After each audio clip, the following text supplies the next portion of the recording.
Hi everyone, Rad Drew here. Well, it's been about a month since many of us received our new 12 Pro Max, and about, 2 weeks or so since the upgrade to iOS 14 that enables the new ProRAW format with the new phone. And I wanted to share a few things about how this works. I'm getting a lot of questions from people about how to use this new feature, and so I just want to share with you a couple of things. First of all, in order for ProRAW to work, I'm going to go out here to my settings. You have to upgrade to the new iOS version. So the most recent one just came out last week, which is 14.4. If you haven't updated to iOS 14, then you're not getting the advantage of ProRAW on your new phone. So that's something to think about and install. Just so you know, I've been using the 14 for over 2 months now, and as a beta for a while, and then and then installed it when it came out for everyone, and it's really been a flawless upgrade. I haven't had any issues with apps not working. I know a lot of people like to wait until a new iOS has been proven to work really well, but there aren't any issues. So that's one of the things you'll want to do. You can see here on mine that I've updated to 14.4. The next thing that you need to do is actually go into your settings. So again, I'll go back out here to my camera roll or to my main screen. I'm going to open up settings, and you have to scroll down to your camera settings, which are way down here. You can see right there. And I'm going to open that up, and I want to show you what I'm seeing here. And these are the settings that I've chosen for video and photo. You'll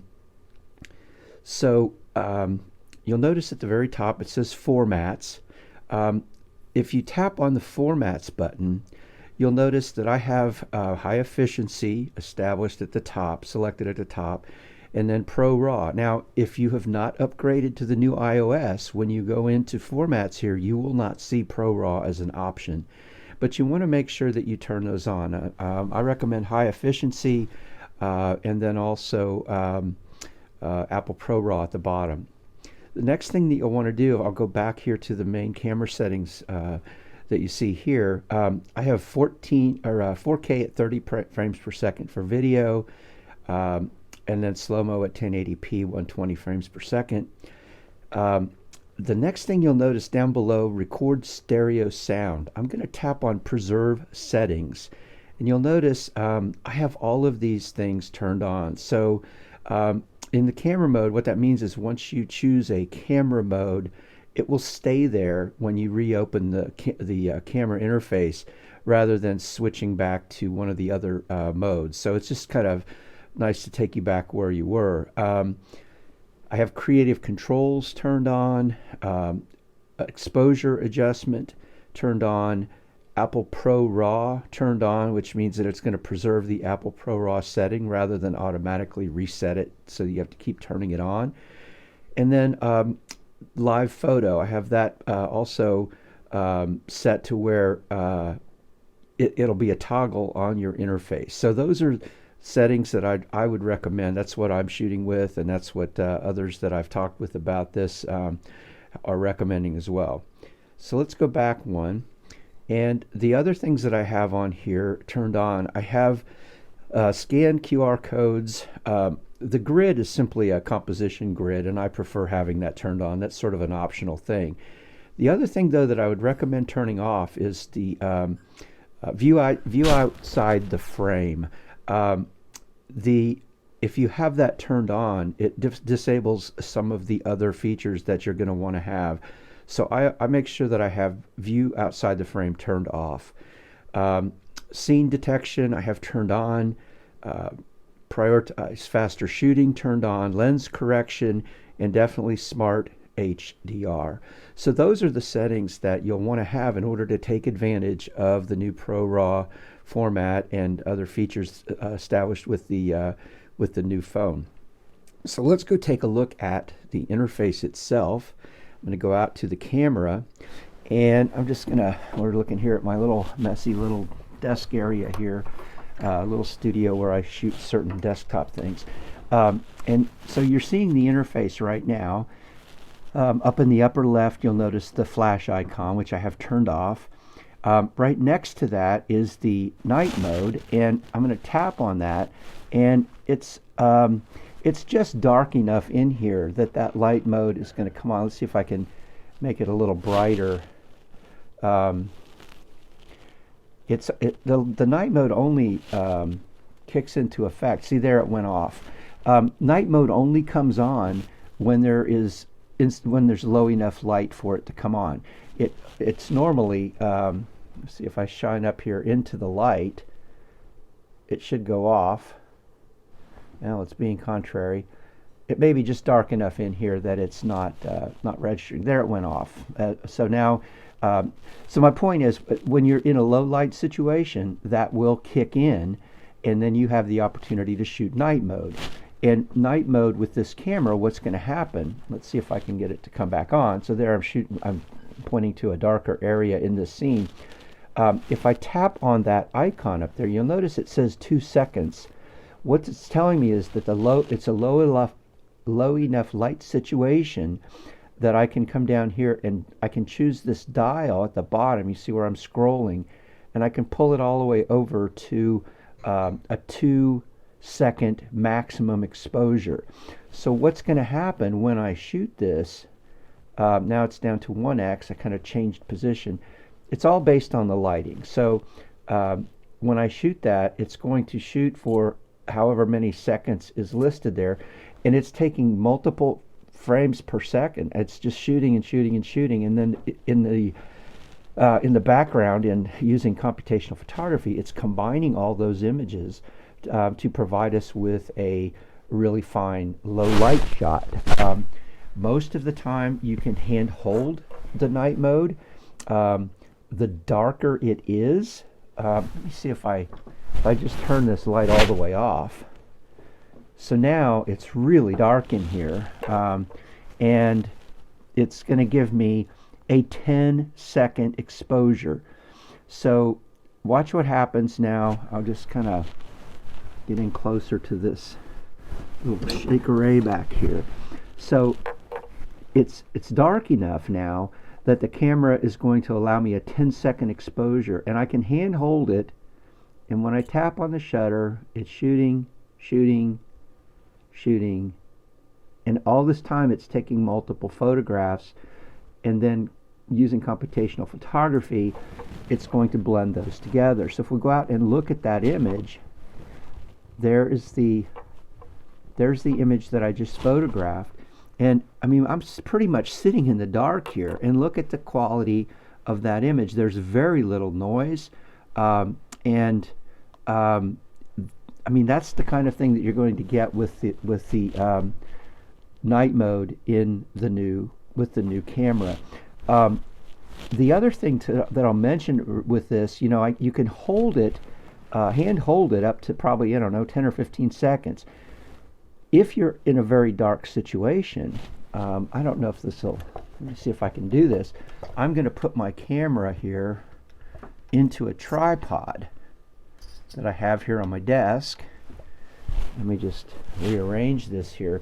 What I was about to mention here is that if you have your camera on a tripod, and I'm going to eliminate the light now, because notice now it says 30 seconds. What's happening here is when you're holding the camera, there's a gyroscope in the camera that knows you're holding it. When it's in a tripod like it is right now, I can shoot this same scene and it's going to give me a 30-second exposure. So I'm just going to adjust this just a tiny bit here, kind of down, pull this elephant over here in front to give us something to focus on. I'm just going to tap for focus now, and then I can pull this dial over here, and it's giving me a 30-second exposure. I'm going to tap the shutter, and you can see it's going to begin to count down its 30 seconds. Now, where this becomes really interesting is that if you're out shooting at night, on a, even a starry night or a moonshot or whatever, you can get a 30-second exposure that's going to give you a really a decent photograph of the night sky. It's also great for shooting, Christmas lights at night, or any light source that you have at night. It's going to give you this long exposure. And let's just go take a look at that in the camera. And there's our 30-second, our 30-second exposure. And you'll also notice it tells us, as we're looking at this exposure, it's a raw, a ProRAW file.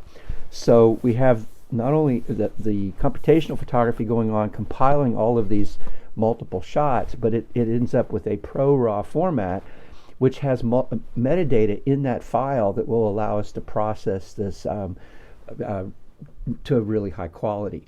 So let's go back again to the interface, and here's our interface again. So so right now it's very dark still. It's giving me a 30-second exposure. The other thing that we can do now, you can always tap on the screen and take your finger and slide up and down and adjust the exposure value. That's been there for a long time. What we have now, and this has been in the earlier, like since I think iOS 13, we now have up at the top, you'll see that next to the night mode icon, there's a little, it says 1.0 plus 1.0. It's a little dial. If I tap on that, it gives me a dial down below here, and I can dial in the exposure all the way down to -2 and all the way up to +2. So it's kind of nice. You don't have to worry about dragging your finger up and down on the screen. You can still tap for your focal point in the image and then adjust your lighting. So that's just kind of one of the other new things here. The little caret in the middle, if I tap on that, it's going to toggle me back and forth between these different settings. Here's a flash down below. There's night mode. That's long exposure right there with the line through it. I'll change it to turn it on. I can have live on. You can have it set to auto, but I don't recommend that. I want to know when I'm taking a live photo. I don't want it to do it for me. I'll leave it off for now. Here you can tap and get your different aspect ratios. And let's see, I think you can, there's more than just those two. Huh. Apparently not here. Maybe I'm thinking of Lightroom has a different way of looking at that. Anyway, so you can choose from square, the standard 4.3 or a 16:9 panorama. And if I toggle again here, this is our exposure dial right there, and this is a timer that we can turn on if I want to have a delay between the time you tap the shutter and the time the shutter fires. And then on the very end over here is the different filters that you can put on this as you're shooting, and you can shoot that in an original mode and change the filter after the fact. And then the final thing that you have over here is your switch for RAW. So if I tap on RAW here, I can turn it on or off. I'm going to leave it on. That same RAW button you'll see up at the top of the display as well. And if I tap on the RAW button up there, I've just turned RAW off. If I tap it again, it's on. Next to that is the live mode. If I tap on that, live mode automatically turns off RAW. You can't shoot live mode in RAW format and get a RAW format, so it does turn that off. Turn my light on here again.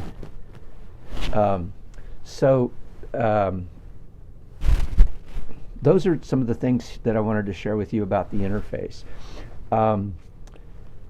The other thing that I wanted to mention here, I'm going to go ahead and pull this off here and come back out and look at my camera roll. So these RAW files that we're getting, when you shoot ProRAW, or when you shoot any RAW for that matter, the RAW files have data in them that has not been compressed. In like a JPEG, certain decisions get made when you choose a JPEG format about exposure and so on. With the RAW files, sometimes the raw files have the metadata in the file, and certain decisions haven't been made about how to format the result of that metadata. So it's letting the user make decisions about how to process the file. So when we go out and look at our camera roll here, see if I can go to a couple things. Let's see where I've shot. Okay, here's an example of an image I shot the other day. This is a I don't know what do you call it, irrigation system in a field here in Indiana, and you'll notice up in the upper left it tells me it's a raw file. So that raw file, it looks okay, but it's a little flat, which is typical of a raw file, and you do have to do some processing to bring out the what I call the goodness in the file. You can adjust your highlights and your blacks, you can adjust saturation and vibrance and all these different things. And then when you save that, or when you exit out of that editor, it bakes those decisions into that file, and then it's going to no longer be a raw file. And then you can take it into other tools. So let me show you. There are 3 different ways that I prefer for editing raw files, the ProRAW files on the iPhone, that keep your editing process on the iPhone.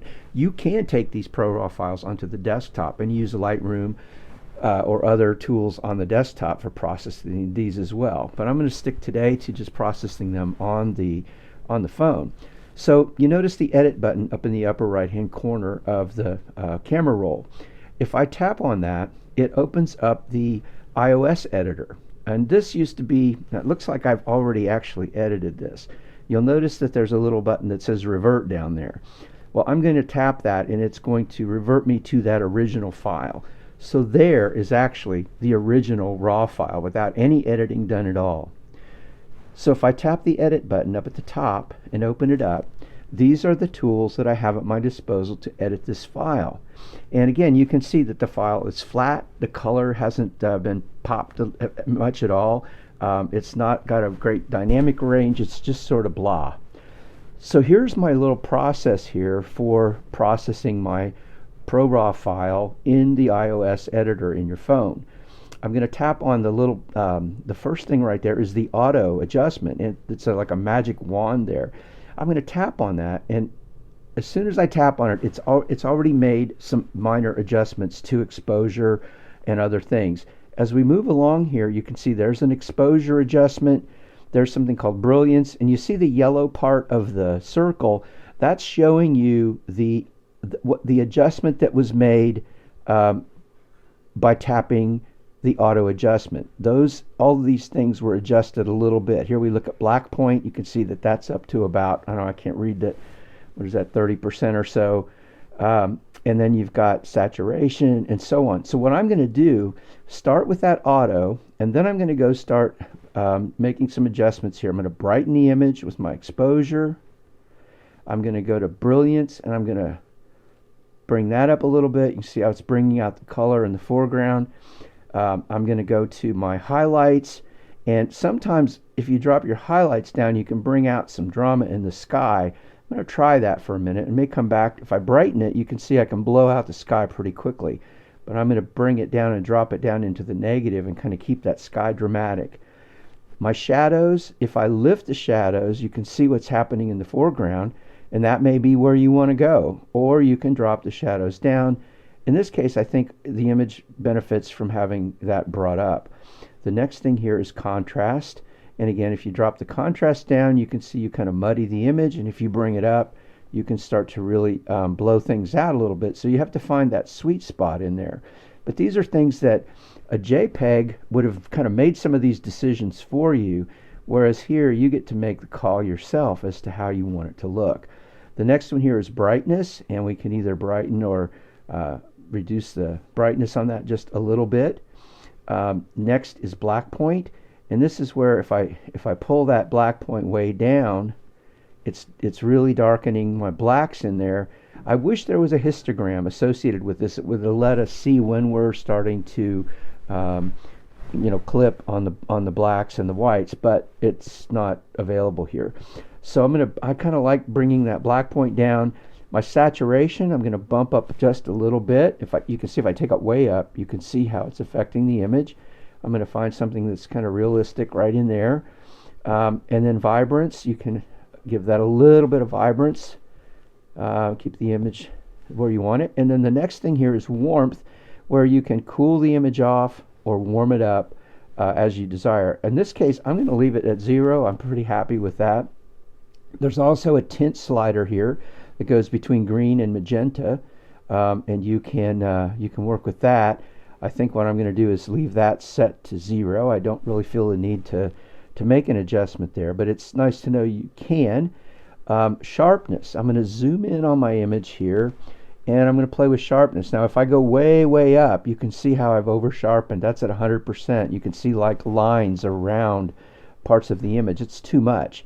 If I back down to 0, I'm probably going to bring my sharpening up only about maybe about 20 or 25%. It's going to vary depending on the image that you have. The next thing here is definition, and I'm going to bring that up again a little bit. If I take it way up, it's going to make the image look, well, what I call crispy.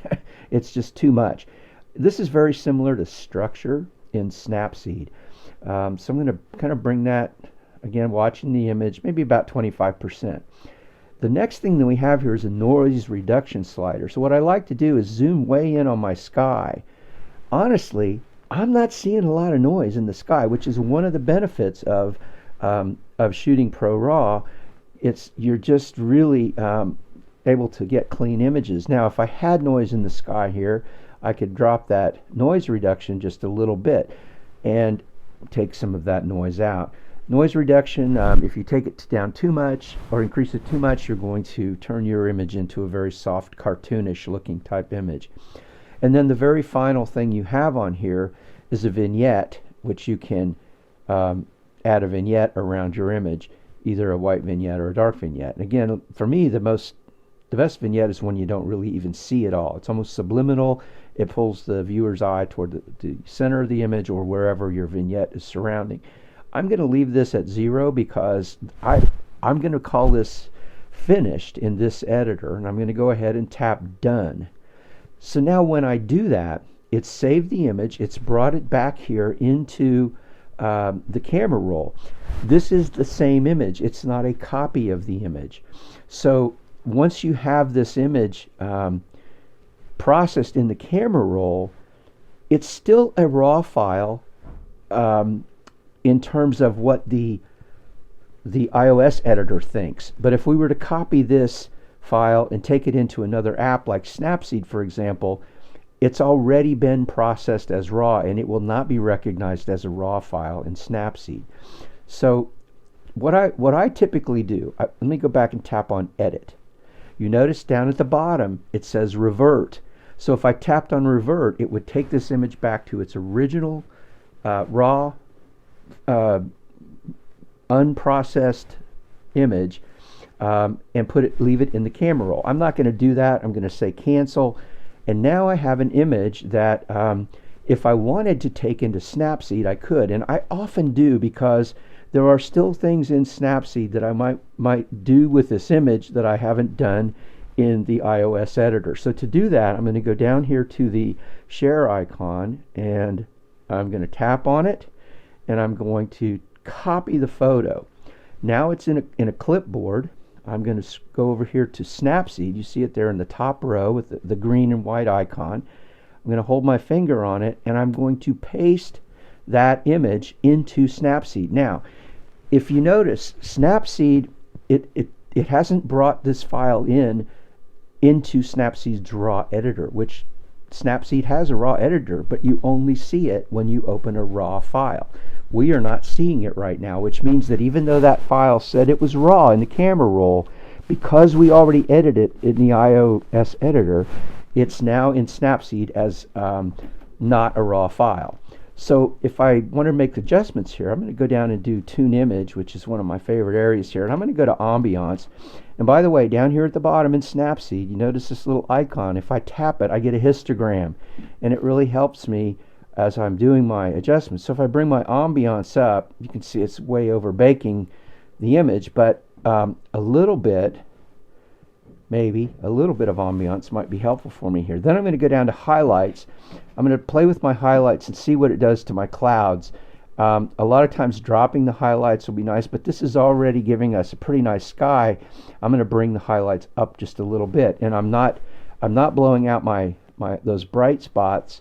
And according to my histogram, that's substantiating that. It's showing me that it's not blown out.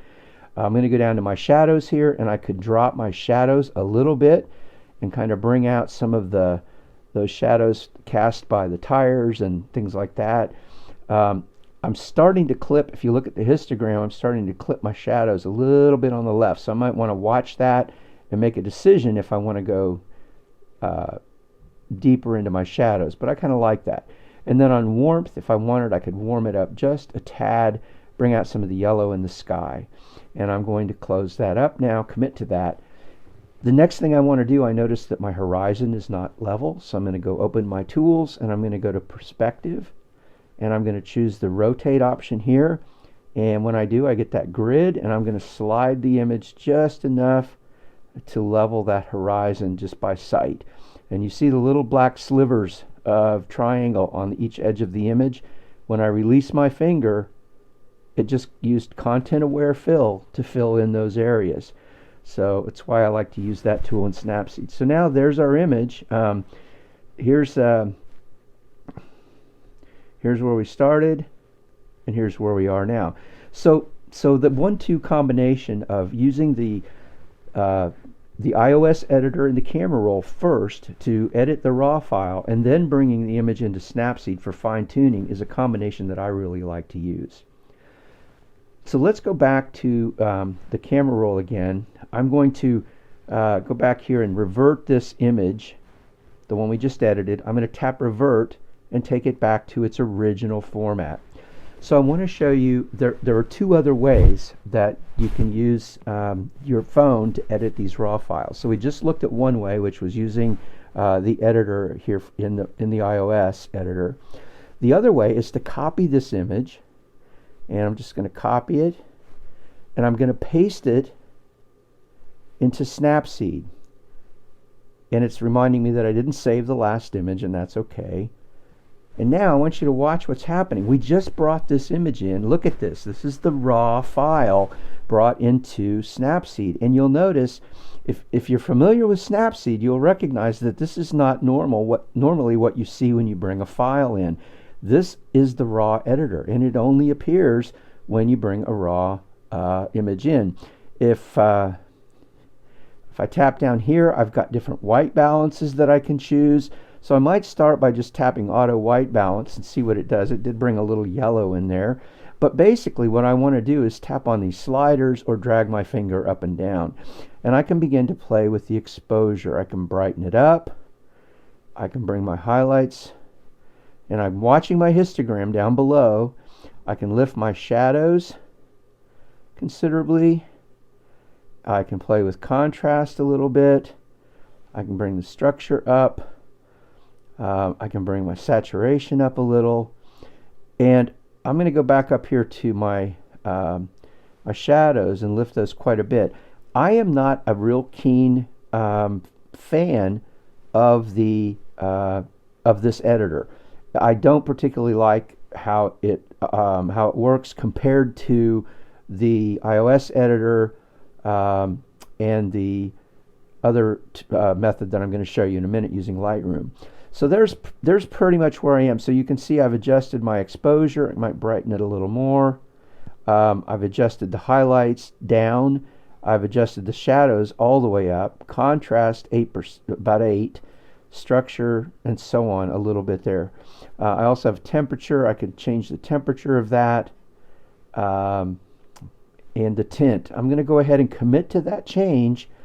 And now the first thing I'm going to do is take this into Tune Image, and I'm going to play with ambiance and drop my highlights.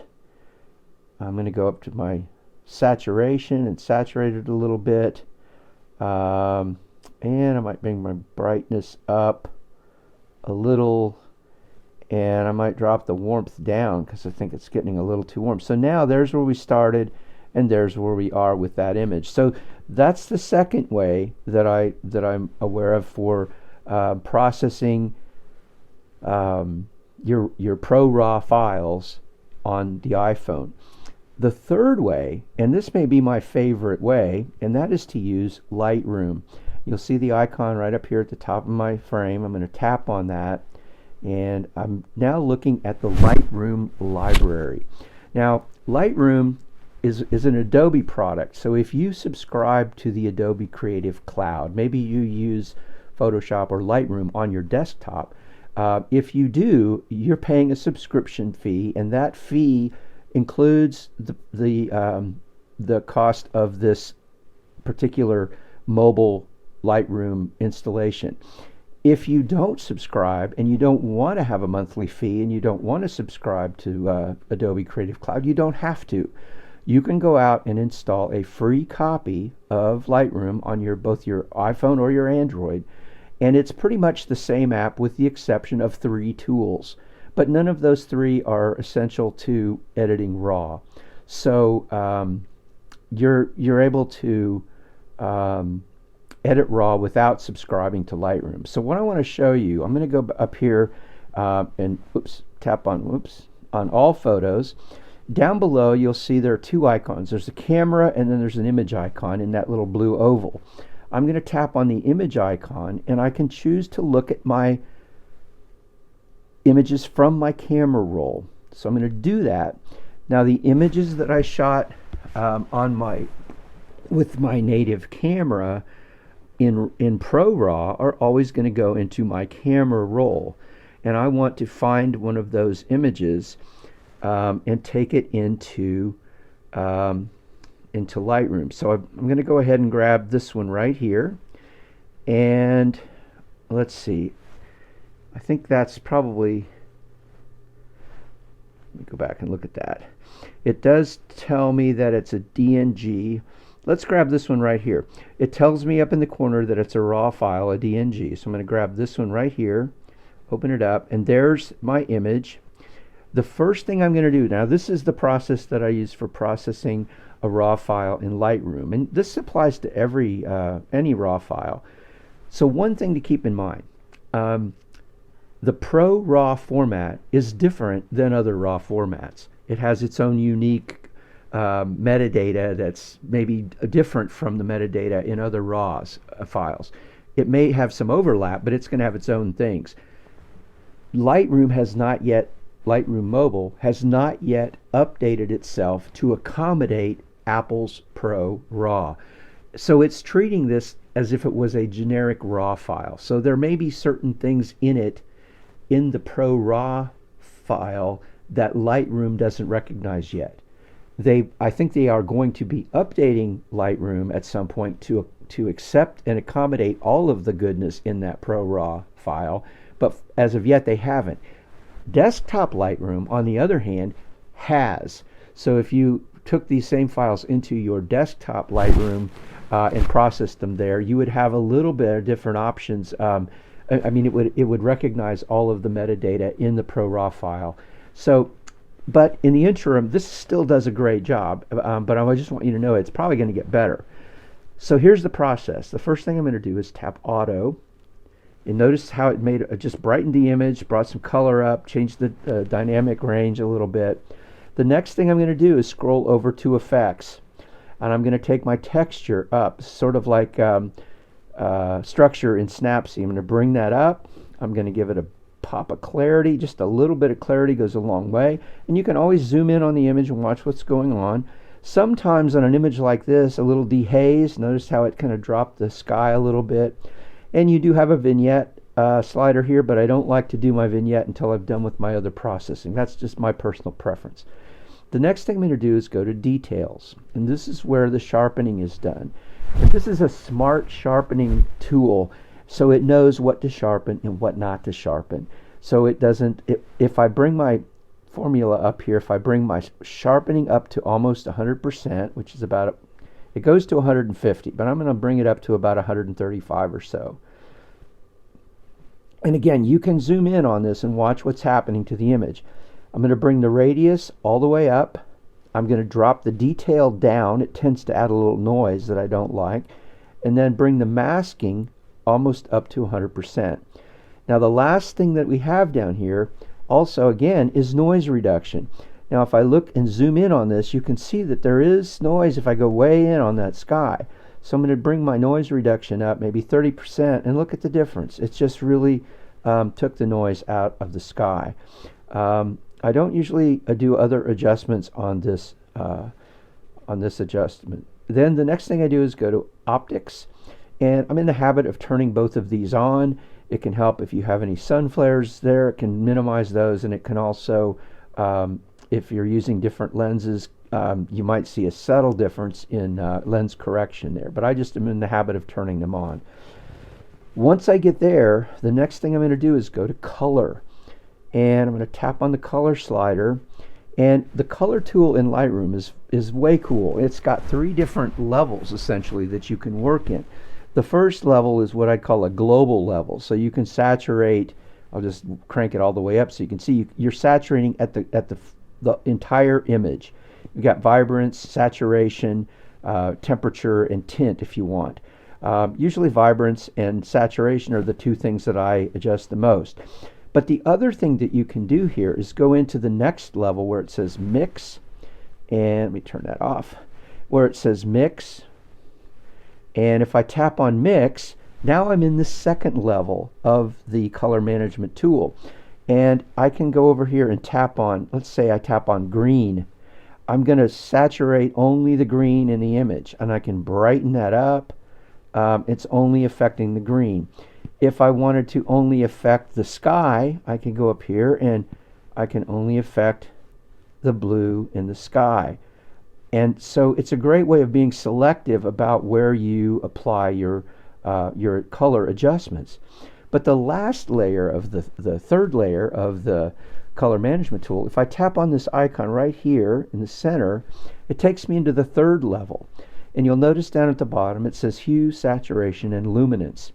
Well, you want to make sure that you tap on saturation or luminance. I often forget and I end up changing the hue of the image, which is not what I want to do in most cases. So tap on saturation, and now watch what happens. I can touch anywhere on the screen, drag my finger, and I'm affecting the colors in that area. And if you look down at the bottom, here I'll go to the sky and watch the color buttons on the bottom. See, right now it shows you I'm adjusting the light and the dark blue, and it shows you the value as I increase it or decrease it. And I'm just sliding my finger across the screen. I can go into this area right here where it's a little more orange, a little over here. Maybe there's some red over here in this corner. So you can really, just by touch and sliding, you can adjust the color of your image. It's pretty cool. So I'm going to back out of that and tap done, and then the final thing I'm going to do is go over to light. Now we've already done that auto adjustment in the beginning, and you can see it's dropped our highlights way down, lifted our shadows, brought the whites up, but you don't have to live with that. You can tweak this and change it, which I want to do. I want to drop my exposure a little bit. I want to drop my whites. I've got some hot spots up there that it appears to me are pretty bright, so I want to drop those down a little bit, and then I want to lift my blacks to bring out, I want to see some detail in those tires. I can lift my shadows a little bit, and now our image is looking a lot better. Now I'm looking here and I'm seeing that those spots, they look pretty good. I thought they were blown out, but they're not. So now there's our image. Here's where we started with it, and here's where we are now. This is my favorite editor so far of those 3 that I just showed you. It's pretty remarkable. So now what's going to happen, you've used the raw file. You've used it up, basically. You don't need it anymore. You've extracted the goodness out of it. So what I'm going to do now is go up here to the share icon, tap on that, and I'm going to export this to my camera roll. But before I do that, you see the little sliders over here on the right. I'm going to tap on those sliders next to export to camera roll, and it's going to allow me to give instructions on how to export it. So I can choose a JPEG, a TIFF, or a DNG. I see no reason at this point to save a DNG, so I would recommend either a JPEG or a TIFF. I'm going to leave it at JPEG. The other thing you want to do is tap on dimensions here and make sure that you have a largest available dimensions, so you aren't down-resing your image in any way. And then on quality, you want to have 100%. So you've got all these different options here. You want to make sure you're saving it at the highest resolution. There are some other things here that you can explore. You can add a watermark and do some other things, but I'm not going to go into that. What you need to be sure when you leave this interface, you tap the check mark and not the X. If you tap the X, it will not save your changes. So you want to make sure you tap the check mark over here on the right. So now you're ready to export that image to your camera roll as a JPEG. So I'm going to tap on it, and it's doing its thing, and it's going to tell us here in a second that it was successful. So now if I go to my camera roll on the phone, and there is our image, and you can see it looks pretty darn good. Now if I wanted to, and I often do, I will copy this image and I will take it into Snapseed for some final finishing touches. And now it looks a little oversaturated to me, so what I do is go to Tune Image, and I may go down to Ambiance, and look at how just a touch of ambiance can bring up those shadows in the foreground a little bit. And then I might drop my highlights a little. I might even go up to saturation and drop the saturation just a tiny bit. So there's from there to there, and I think that's a better image. So now I'm going to be done, and if I wanted to, I could stylize this image further. I could add effects, I could add textures to it, I could do whatever, but I like to get the image the way I want it first. I noticed that it's still crooked. I didn't straighten this one, so I'll go into perspective here again, and I'm going to just visually level the image. And did I get it? Maybe not quite. If I can do that one more time. Looks pretty good. So there's before and there's after. So that's it. So I just wanted to show you, now that we have this new phone and we have the new ProRAW available to us, these are some methods that we can use to process the images that are coming out of the phone and get the most out of them. So there'll be more to come on this later. We're still exploring different things. Working on we've been doing infrared photography now with the new phone, and some of the earlier phones as well. But the new phone has added some features that really facilitate that. And I'm working on a class right now with my friend Jack Davis for that. So hope this is helpful for you, and thanks for tuning in, and stay tuned. We'll have more in the future, and in the meantime, have a happy new year, and I hope to see you in the new year.